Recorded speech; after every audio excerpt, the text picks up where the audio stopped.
شبيك لبيك، اطلب اي شيء في الدنيا اجيبه بين يديك. ياي يا الله، الجني الزاحف اللي يطلع من ابريق الغبار السحري. تكفى يا بطل، حقق لي اعظم امنياتي. اوكي بس اسمع، انا ما راح اعطيك الا امنية واحدة فقط، اوكي؟ ففكر مزبوط قبل ما تطلب. واي ليش الجنيات الثانيين يعطون 3 امنيات؟ والله شوف يا اخي، انا كذا مزاجي كذا، كسلان.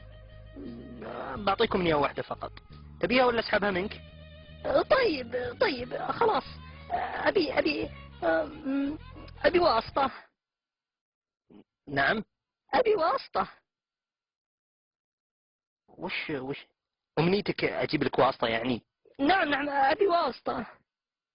ورا يا اخي، ورا ما تطلب لك شيء ثاني، ورا ما تطلب لك قطعة ارض على 4 شوارع في شمال الرياض. لا ورا ما تتمنى 1,000,000 ريال.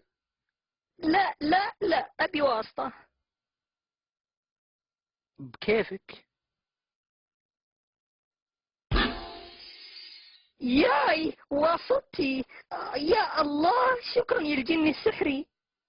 تكفي الواسطة، ابي قطعة ارض في شمال الرياض على 4 شوارع. ولا يهمك، خلني ادق على ابو بندر. الو ابو بندر، ايه حياك؟ خير الله يسلمك. بغينا قطعة ارض في شمال الرياض للغليم. نعم على 4 شوارع الله يخليك. الله يسلمك يا ابو بندر. حمود عبد الله. نعم هنا. تفضل يا اخ حمود، هذا صك ملكيتك الارض في شمال الرياض على 4 شوارع. يلا سلام عليكم. واو، كيف سويتها؟ يا الله، ايش الجنان هذا؟ طيب تكفي الواسطة، ابي 1,000,000 ريال.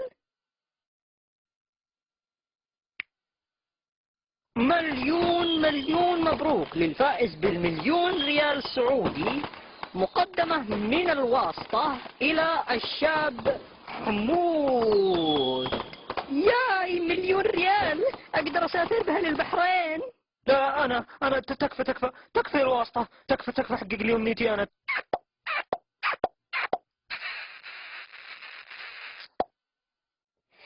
طيب يا الواسطة، ابي 3 امنيات جديدة من الجني. يا جني، سم طال عمرك. عطى 3 امنيات جديدة. لكن طال عمرك النظام. اقول لك عطى 3 امنيات جديدة، انا فوق النظام. أبشر طال عمرك.